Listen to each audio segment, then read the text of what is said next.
عمران خان بعض اوقات کچھ چیزیں آپ کو سمجھ نہیں آتی، لیکن وقت کے ساتھ ساتھ جب حقائق سامنے آتے ہیں تو آپ کو پتہ چلتا ہے کہ اس کے پیچھے کیا تھا۔ ڈونلڈ ٹرمپ جس طریقے سے پاکستان کے فیلڈ مارشل عاصم منیر اور شہباز شریف کی تعریف کر رہے ہیں، یہ نہ تو ڈونلڈ ٹرمپ کی اپنی شخصیت کا حصہ ہے، نہ امریکی صدور کبھی ایسا کرتے رہے ہیں۔ یہ ایسا کیوں کر رہے ہیں، یہ وقت آنے پہ آپ کو پتہ چلے گا۔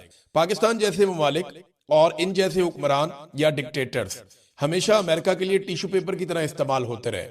امریکہ نے انہیں استعمال کیا، اور جب وہ استعمال کر رہے تھے تب انہیں اپنی آنکھ کا تارا بنایا، لیکن اس کے بعد پھر ہم نے دیکھا کہ ان لوگوں کا انجام کیسا ہوا۔ ماضی میں بہت ساری ایسی مثالیں ہیں۔ اب آپ یہ بات اپنے ذہن میں رکھیں کہ ڈونلڈ ٹرمپ کی تعریف بڑھتی چلی جا رہی۔ ڈونلڈ ٹرمپ کو پاکستان سے ایسا کیا چاہیے؟ اور شہباز شریف صاحب جو ہیں وہ تو آپ کو پتا ہے شو شائن بوائے کا ان کو عالمی سطح پہ خطاب ملا ہوا ہے۔ اب جس طرح ڈونلڈ ٹرمپ نے کندھے سے پکڑ کے آپ کے وزیر اعظم کو اپنی طرف تھوڑا سا کھینچا، ایسے اپنے قریب لگایا اپنے ساتھ، وہ بہت عجیب تھا۔ یعنی ایسے جیسے کسی چھوٹے کو نہیں بلاتا کوئی، آپ چلے جائیں نا موٹر سائیکلوں والی یا کسی گیراج میں ایسی دکان پہ، تو جیسے وہ مالک اپنے چھوٹے کو نہیں بلاتا، ایسے وہ شہباز شریف کو ٹریٹ کر رہا تھا۔ اور شہباز شریف اس میں جو ہے اچھل اچھل کے اپنا کانفیڈنس شو کر رہے تھے۔ مجھے حیرت ہوتی ہے، کوئی ڈیکورم ہوتا ہے، کوئی عزت ہوتی ہے۔ ایک ایٹمی ملک کا وزیر اعظم ہے، اور جس طرح ڈونلڈ ٹرمپ انہیں ٹریٹ کر رہا ہے تو شہباز شریف اس میں خوش ہو رہے ہیں، ان کے لوگ بھی خوش ہو رہے ہیں کہ جناب کمال ہو گیا۔ پہلے آپ یہ دیکھ لیں ڈونلڈ ٹرمپ نے تعریف کی کیا ہے، اور اللہ خیر کرے، مجھے لگتا ہے کوئی بڑا کام انہوں نے پاکستان سے لینا ہے، یا کوئی کاروائی انہوں نے بڑی ڈالنی ہے، کیونکہ نارملی ایسے امریکنز کرتے نہیں ہیں، ان کا طریقہ کار نہیں ہے یہ۔ تو عطا تارڑ نے اس کے اوپر لکھا، اور وہ بتایا، ویسے سارے ہی لکھ رہے ہیں، یہی رپورٹ ہوا ہر جگہ پہ۔ اب عطا تارڑ کا میں نے ذکر کیوں کیا، آگے جا کے آپ کو بتاتا ہوں۔ وزیر اعظم شہباز شریف کو بہت پسند کرتا ہوں۔ فیلڈ مارشل سید عاصم منیر بہت اعلیٰ اسپا سالار اور بہت زبردست فائٹر ہے۔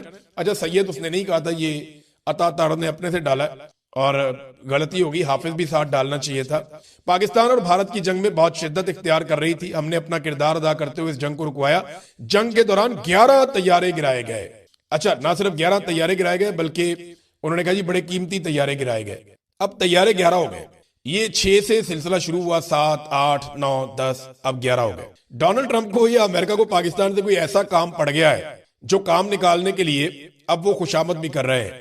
دیکھیں کیا کام ہو سکتا ہے۔ ایک تو دیکھیں غزہ کے حوالے سے انہوں نے پاکستان کو استعمال کیا، اور تمام مسلم ممالک کو انہوں نے آگے لگایا۔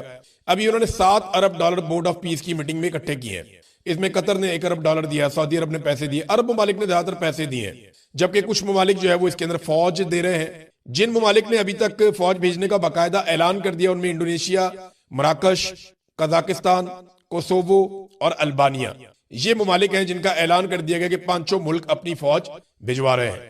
اس کے بعد اور ممالک بھی اپنی فوج بھیجیں گے۔ پاکستان اپنی فوج بھیجنا چاہتا ہے، لیکن پاکستان یہ چاہتا ہے کہ پاکستانی فوج کی یا کسی فوجی کی کوئی مٹ بھیڑ نہ ہو وہاں فلسطینیوں کے ساتھ یا حماس کے ساتھ۔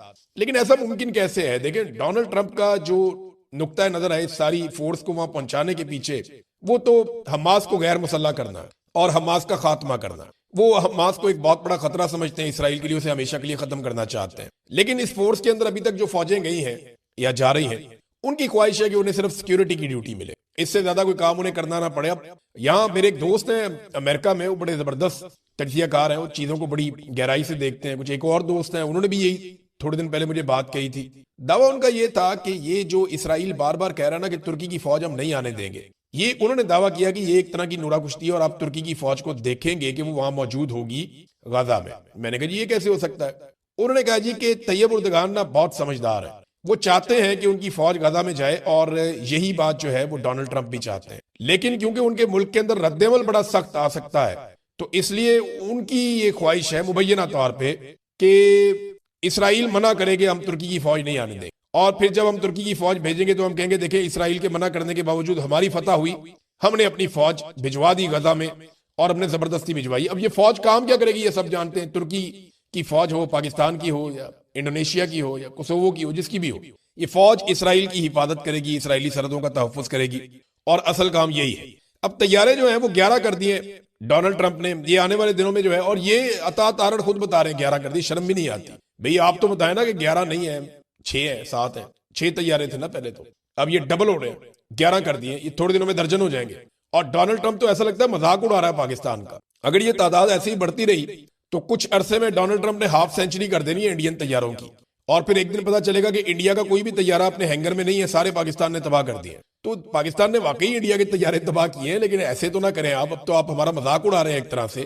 پتہ نہیں کون سا کام ڈونلڈ ٹرمپ کو پڑ گیا، بھی ایران کے اوپر بھی انہوں نے اٹیک کرنا ہے. جو دھمکیاں آ رہی ہیں اور جو سچویشن رپورٹ ہو رہی ہے، کچھ یورپی ممالک نے اپنے شہریوں کو خبردار کیا ہے. ایک دو ممالک نے کہا اپنے شہریوں کو کہ نکل جاؤ وہاں سے فوراً ایران سے، کہ امریکہ ایک بڑا اٹیک کر سکتا ہے. اور یہ بات رپورٹ ہو رہی ہے. ایران نے اور رشیا نے یہ کہا ہے کہ اگر یہ اٹیک کیا گیا امریکہ کی جانب سے ایران کے اوپر تو اس کے سنگین نتائج ہوں گے اور واپس جواب دیا جائے گا. یہ ایران کہہ رہا ہے جواب دیں گے، روس کہہ رہا ہے کہ اس کے سنگین نتائج ہوں گے. اب ان کے پاس کیا انفارمیشن ہے یا کون سے ہتھیار ہیں یہ پتا چلے گا اگر لڑائی ہوگی تو. لیکن امریکہ چاہے ایران کے ساتھ لڑائی کرے، چاہے اس کے چین کے خلاف مفادات ہوں، چاہے اسے خطے کے اندر معدنیات کے معاملات دیکھنے، کچھ بھی کرنا ہو، امریکہ کو پاکستان کی ضرورت اس ریجن میں کچھ حد تک پڑے گی اگر تو واقعی وہ ان پنگوں کے اندر آنا چاہتا ہے. اور پاکستانی فوج اگر چلی جاتی ہے وہاں پہ غزہ میں تو کافی حد تک امریکہ اپنا کام نکلوا سکتا ہے. اب دیکھنا یہ ہے کہ پاکستان کس حد تک جاتا ہے اور کہاں تک جاتا ہے. شہباز شریف نے بھی تعریفوں کے پل باندھ دیے. ایک تو میں آپ کو یہ بتاؤں کہ شہباز شریف نے اپنی پوری تقریر میں اسرائیل کی مذمت نہیں کی. اسرائیل لگاتار جنگ بندی کی خلاف ورزی کر رہا ہے. شہباز شریف نے کہا جی کہ جنگ بندی کی خلاف ورزی نہیں ہونی چاہیے. یہ نہیں بتایا کہ کس کی طرف سے ہو رہی ہے، ظلم کون کر رہا ہے. کچھ اور ممالک ہیں جنہوں نے یہ بات بولی کہ اسرائیل سیز فائر کی خلاف ورزی کر رہا ہے اور زیادتی کر رہا ہے، فلسطینیوں کا قتل عام کر رہا ہے. پاکستانی وزیر اعظم نے یہ بات نہیں کی کیونکہ انہیں تقریر اسٹیبلشمنٹ نے لکھ کر دی تھی تو انہوں نے کہا جی اسرائیل کو آپ نے ناراض نہیں کرنا ایسا لگتا ہے. تو شہباز شریف صاحب نے اپنی تقریر میں ڈونلڈ ٹرمپ کی تعریفیں کی تقریباً 70-80% ٹائم میں، اور تھوڑی سی بات انہوں نے یہ کی کہ جی فلسطین کے اندر امن آنا چاہیے، غزہ کے اندر امن آنا چاہیے، اور جو سیز فائر وائلیشنز ہیں وہ نہیں ہونی چاہیے. اب جب آپ کہتے ہیں نا سیز فائر وائلیشنز نہیں ہونی چاہیے تو ایسا لگتا ہے جیسے دونوں طرف سے ہو رہی ہے. بھئی یہ تو یک طرفہ ہے نا. تو انہیں کہنا چاہیے تھا وہ بات اور اس پلیٹ فارم کے اوپر کہنی چاہیے تھی، لیکن کیونکہ وہاں پہ اسرائیلی نمائندہ موجود تھا جس کے ساتھ پلیٹ فارم شیئر کیا شہباز شریف نے، تو یہ ایک بہت بڑا تاریخی موقع تھا. شہباز شریف صاحب کھڑے تھے، ان کے ساتھ ایک فرد چھوڑ کے ساتھ جو ہے وہ اسرائیل کا وزیر خارجہ کھڑا تھا، ان کا نمائندہ کھڑا تھا، اور شہباز شریف کو کھڑا بھی پیچھے کیا ہوا تھا کہ ہیڈ آف دا اسٹیٹ ہے. شہباز شریف صاحب سے آگے جو ہے وہ وزرائے خارجہ اور اس طرح کے لوگ کھڑے ہوئے تھے. اب ہیڈ آف دا اسٹیٹ ہے تو آگے اگر کھڑے ہونا چاہیے تھا، لیکن شہباز شریف صاحب کو پچھلی صف میں بھیج دیا جیسے اکثر انہیں بھیج دیا جاتا ہے، اور ان کے ساتھ ہی کھڑا کر دیا اسی صف میں اسرائیلی نمائندے کو بھی، اور یہ بھی اس کے ساتھ کھڑے ہو گئے اور چہرے پہ ان کی خوشیاں ٹپک رہی تھیں. تو ایک تاریخی موقع ہے کہ شہباز شریف صاحب نے گیم اٹھائی ڈونلڈ ٹرمپ کی اور ساتھ کھڑے ہو گئے اسرائیلی نمائندے کے، اور اسرائیل کی مذمت بھی نہیں کی. ویسے میں پوچھنا چاہتا ہوں کہ یہ جو بتاتا ہوں آگے جا کے کہ شہباز شریف نے کیا کہا، لیکن دیکھیں یہ جو جماعت اسلامی، تحریک لبیک، فضل الرحمان، طاہر اشرفی، یہ بہت سارے نون لیگ کے لوگ جو ہیں وہ بھی، اور بہت سارے ہمارے دانشور ہیں، خاص طور پہ وہ پلاٹوں میں بھاگنے والا جو لال ٹوپی، یہ سارے اب منافقت کریں گے یا بتائیں گے کچھ. دیکھیں نا عمران خان کو تو یہ سارے کہتے رہے ہیں اکثر اوقات کہ وہ یہودیوں کا ایجنٹ ہے، جو کہ بہت غلط ہے، قابل مذمت ہے، ایسا کسی کو نہیں کہنا چاہیے، لیکن یہ سارے یہ کہتے رہے نا. تو اب یہ بتائیں نا کہ آج جو ہوا وہاں امریکہ میں، اس کے اوپر ان کا رد عمل کیا ہے، یا اس کے اوپر یہ کیا موقف رکھتے ہیں. تو فی الحال تو سارے چپ ہیں، میں خبر آپ کے سامنے رکھ رہا ہوں. تو یہ ایک طرح کی منافقت ہے جو یہ لوگ کرتے ہیں. اب شہباز شریف نے یہاں تک کہہ دیا کہ ڈونلڈ ٹرمپ کی تعریف کرتے ہوئے کہ لیٹ می سے مسٹر پریزیڈنٹ، کہ جناب صدر مجھے یہ کہنے کی اجازت دیجئے، you are truly saviour of South Asia, آپ پورے جنوبی ایشیا کے سیویئر ہیں. شہباز شریف صاحب اللہ رب العزت ہے سیویئر. یہ جوتے پالش کرنے کے چکر میں اپنا ایمان خراب نہ کریں. یہ بات اگر عمران خان نے کہہ دی ہوتی نا تو مولویوں نے زمین آسمان ابھی تک ایک کر دینا تھا. یہ بات اگر عمران خان نے کی ہوتی نا تو ابھی تک پاکستان کی سیاسی جماعتوں نے پٹ سیاپا ڈال دینا تھا. پاکستان کے دانشوروں نے، مولویوں نے، ان سب نے رولا ڈال دینا تھا کہ آپ کیسے سیویئر کہہ سکتے ہیں، آپ تو اپنا ایمان خراب کر رہے ہیں. ابھی تک مولویوں نے عمران خان کا نکاح جو ہے وہ فارغ کر دینا تھا کہ جناب دوبارہ نکاح کریں، آپ کا تو نکاح فارغ ہو گیا. یہ قسم کے مولوی فتوے دیتے ہیں. تو سیویئر آف ساؤتھ ایشیا، ایک ایک آدمی کا سیویئر اللہ رب العزت، وہی جان بچانے والا، وہی جان لینے والا، وہی پیدا کرنے والا، سب سے بڑا، سب سے طاقتور ہے. ہمارا یہ ایمان ہے. لیکن شہباز شریف صاحب فرماتے ہیں کہ Donald Trump is the severe of South Asia, اور وہ بڑی تعریفیں کی انہوں نے ڈونلڈ ٹرمپ کی. ڈونلڈ ٹرمپ بھی اپنے نوبیل پیس پرائز، امن کے لیے ان کا کردار، وہ اس پہ باتیں کرتے رہے. اس کی کمزوری ہے ڈونلڈ ٹرمپ کی، اور یہ ان کو سمجھ آ گئی. تو یہ گیم اٹھا کے رکھتے ہیں. گارڈین نے اس کو کیسے دیکھا یہ دیکھے آپ. گارڈین لکھتا ہے اس اجلاس میں صرف آمر، ڈکٹیٹرز اور غیر نمائندہ حکومتیں شریک ہوئے ہیں. جاوید ہاشمی صاحب نے اس پہ ایک بڑا دبنگ تبصرہ کیا ہے. انہوں نے کہا ٹرمپ کے سارے حواری اکٹھے تھے، اپنے مسلمان بھائیوں کے خون کا سودا کرنے پر تعریف تو کرا لیتے ہو، مگر کوئی استثناء تمہیں نہ تعریف معاف کرے گی،